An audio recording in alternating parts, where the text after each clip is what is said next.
नमस्कार दोस्तों, आप देख रहे हैं चक्रम टाइम न्यूज़। मैं हूं मायरा और हमारे साथ मौजूद है सुधीर थापा जी। नमस्कार। सर, हमारे चैनल पे आपका बहुत बहुत स्वागत है। धन्यवाद। Thank you sir. सर, हम आपसे जानना चाहते हैं, जिस तरह से आपके यहाँ पर पहले जिला पंचायत भी आपकी फैमिली में रहे, आप बीडीसी भी रहे, पार्षद में भी आपका कार्यकाल काफ़ी साल चल रहा है, तो सर किस तरह से आप देख रहे हैं और देखने के साथ साथ आपने अब तक अपने कार्यकाल में क्या क्या कार्य कर चुके हैं? अम, सबसे पहले तो सभी को नमस्कार और आने वाले नव वर्ष की हार्दिक शुभकामना। मैडम, मैं इसी जनवरी को पार्षद चुन के आया था। जी बिल्कुल। इससे पहले मैं क्षेत्र पंचायत था जी मौबे वाले से, जी और अपने भारतीय जनता पार्टी के संगठन में भी रहा, मैं उपाध्यक्ष रहा। जी। तो पार्टी ने मेरे को टिकट दिया और मैं जीत के आया हूँ, तो जनता की सेवा कर रहा हूँ। जनता की सेवा करते हैं। जनता की सेवा मैडम यही है कि अभी जो हमने पहला जो हम बोर्ड बैठक के बाद जो हमारा नीति पास हुई थी, उसके काम चल रहे हैं मेरे वार्ड में। जी। 3-4 रोड बन गए हैं तो अभी। सर वो रोड कहाँ कहाँ बनी है, बताना चाहेंगे जनता एक को? तो रेंजर क्वार्टर में बनी है, जी किरण ठाकुर के घर से पम्मू पुन के घर तक। जी और एक बनी है हमारे यहाँ चंद, मेरे घर के पीछे चंद जी के घर में बनी है रोड। जी और एक एसबीआई गली के पीछे बनाई है जी रोड। और एक बनाई है मानव केंद्र के सामने, जी जो बहुत ही, जिनकी हालत बहुत ख़राब थी। जी अभी और काम पास होने हैं, जी तो उसके बाद फिर मैं अभी रेंजर क्वार्टर में ही फिर दूसरी गली बनाऊंगा, जी। शर्मा जी के घर से लेकर के कुंती देवी के घर तो तक। दे दीजिए फिर हमें। हाँ। तो सर क्या ये पीडब्ल्यूडी द्वारा कोई सा इसमें कोई काम या कोई सी सड़क पीडब्ल्यूडी द्वारा बनी है अभी तक? पीडब्ल्यूडी से मैडम अब होना है, होना है। वीरभद्र एनक्लेव में होना है। जी। टेंडर हो चुके हैं उसके। टेंडर हो चुका है। उसका उद्घाटन भी करना था जी संडे को, पर अचानक माननीय विधायक विनोद चौमरी जी को दिल्ली जाना पड़ेगा, इसलिए वो कैंसिल हो गया। जी अब जैसे ही वो आएंगे बुधवार बृहस्पतिवार को उसका शुभारंभ कर देंगे जी।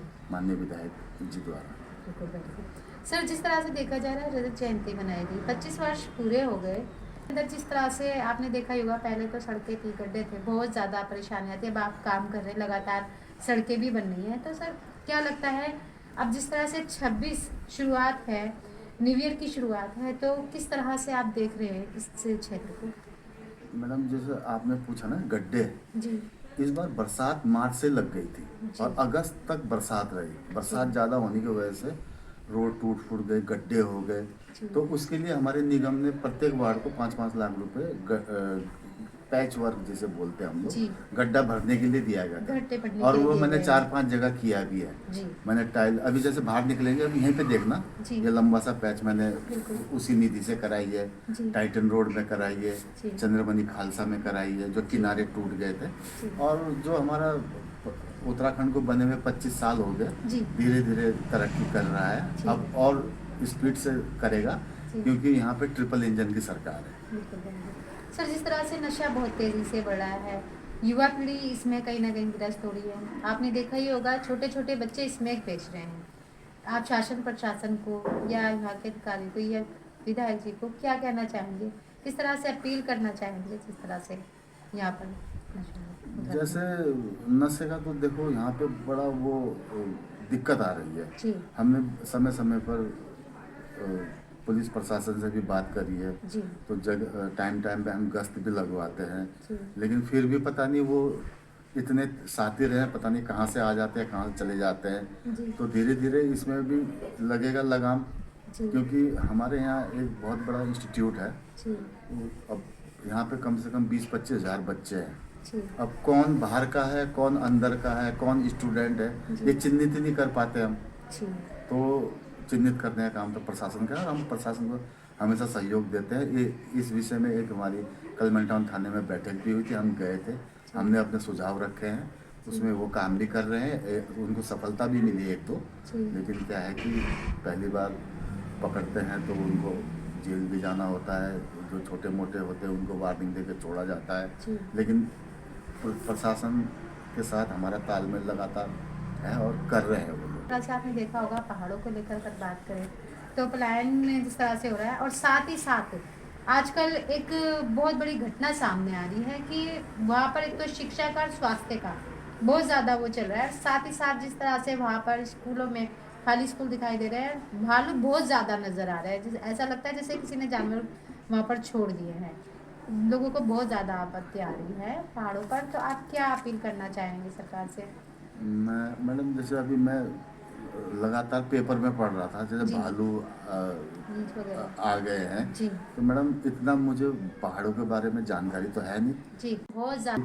शासन प्रशासन से ये अनुरोध है कि जी। मतलब जनता को बचाया जाए जनता भालू को से, बचाया जाए, बाघ से। बिल्कुल। और बहुत बड़ी बात। जो पलायन जी। का है, पलायन तो देखो हर जगह से होता है, लेकिन अभी मैंने देखा है कि पेपर में पढ़ते, देखो मैडम, जा तो हम कहीं नहीं पाते, जी। लेकिन बहुत लोगों ने विदेशों से नौकरी छोड़कर हमारे पहाड़ में आकर रोजगार कर रहे हैं, रोजगार दे भी रहे हैं। रोजगार ये दे बहुत रहे हैं। अच्छी पहल है।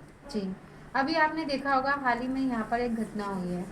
डॉक्टर टंडन जो है उन्होंने नशे में एक व्यक्ति की जान ली गई उनके द्वारा।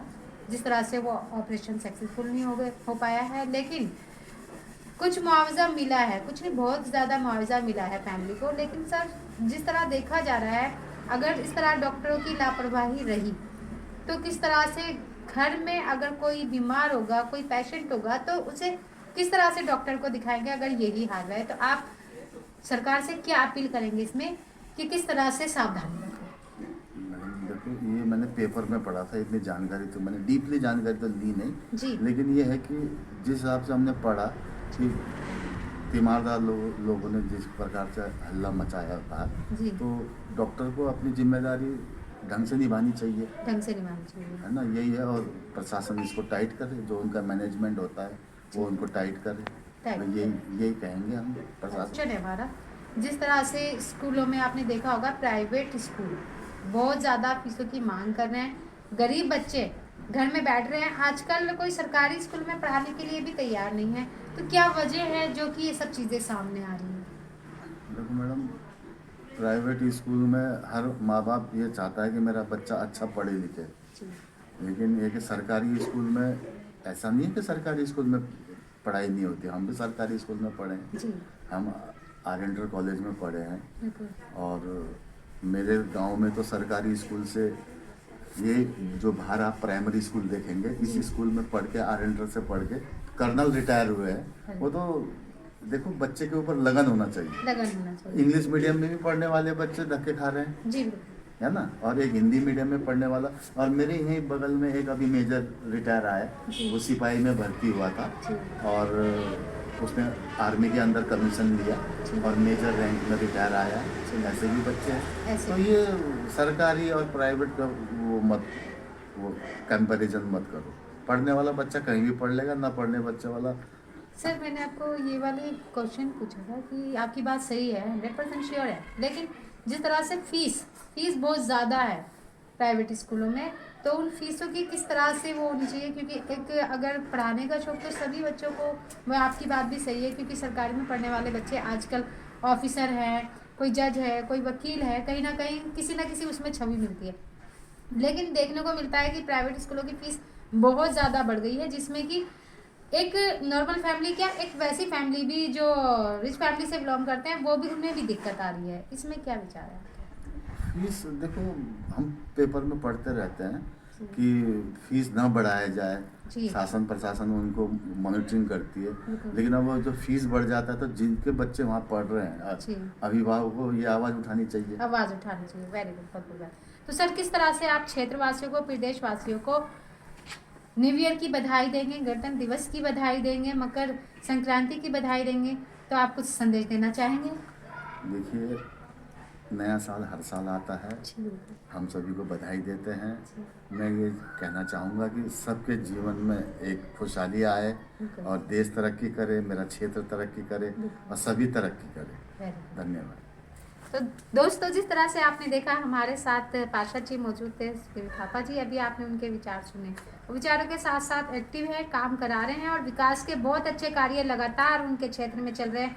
कहीं ना कहीं आपको देखने को मिलेगा जिस तरह से उनके विकास के कार्य लगातार बढ़ते जा रहे हैं और आगे PWD द्वारा भी उनके आगे काम होने शुरू होने जा रहे हैं। तो मैं सारी जनता से अपील करूँगी, जिस तरह से सर एक्टिव है, उनका साथ दें और साथ के साथ उसी तरह का प्यार उनके साथ बना के रखें। मैं सर का धन्यवाद करूंगी।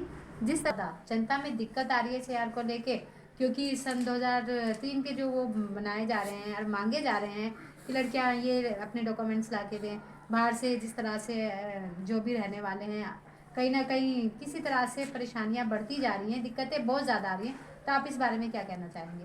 देखिए मैडम, दिक्कतें कुछ नहीं आ रही है, जी। लोगों ने एक हवा बना रखा है। हवा बना रही अभी हमारे जितने भी BLOs हैं वो सब पंचायत भवन में आके जी। अपना प्री होमवर्क कर रहे हैं, प्री क्योंकि अभी होमवर्क कर रहे हैं। लागू होना है ना, जी फॉर्म भरने हैं, तो उससे पहले वो अपना, जैसे बच्चा एग्ज़ाम देने जाने से पहले जी प्री करता है ना, जी, पढ़ाई करता है, तो जी। वो सभी की छटाई कर रहे हैं, जी। ABCD डाल रहे हैं वो। Okay sir. तो मैं जैसे अब पार्षद होने के नाते मेरे से पूछते हैं, पार्षद जी ये क्या होगा क्या नहीं होगा, मैं सीधा उनको जवाब देता हूँ, भाई 2003 का रिकॉर्ड मांगा जा रहा है। जी अगर 2003 में आपका यहाँ पे कोई आदमी बहस करता है, मैंने तो 8 में भी डाला, 12 में भी डाला, जी। 22 में भी डाला, मैंने उसका नहीं।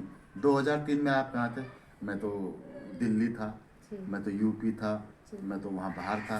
जी। तो मैंने, अगर आपका नाम वहाँ होगा तो अभी सब यूपी में तो लागू है, काम कर रहे काम हैं। कर मैंने रहे हैं। ईजी है भाई, किस गांव में किस बूथ में आपने वोट डाला, वहाँ से लिस्ट मंगा लो, जब यहाँ लागू होगा तो उसको लगा देंगे। उसको और ऐसा नहीं है कि तो सर इसमें क्या करना पड़ेगा? आप इसमें जनता को थोड़ा बताएं। इसमें मैडम ऐसा है कि आज ही मेरी BLO वगैरह से बात हुई है, मैं भी जी। वहाँ पे 2 घंटे बैठ के आया हूँ। बिल्कुल। तो एक आदमी ऐसे परेशान था, उसने बोला कि आपका अगर नाम लिस्ट में नहीं भी मिलता 2003 के उसमें, जी तो 11 वो प्रूफ मांगे हैं गवर्नमेंट ने, जी। उसमें से कोई एक लगाकर हम आपका फॉर्म भर देंगे, आपका नाम जुड़ सर जाएगा। 11 प्रूफ क्या है, आप बताना ये चाहेंगे?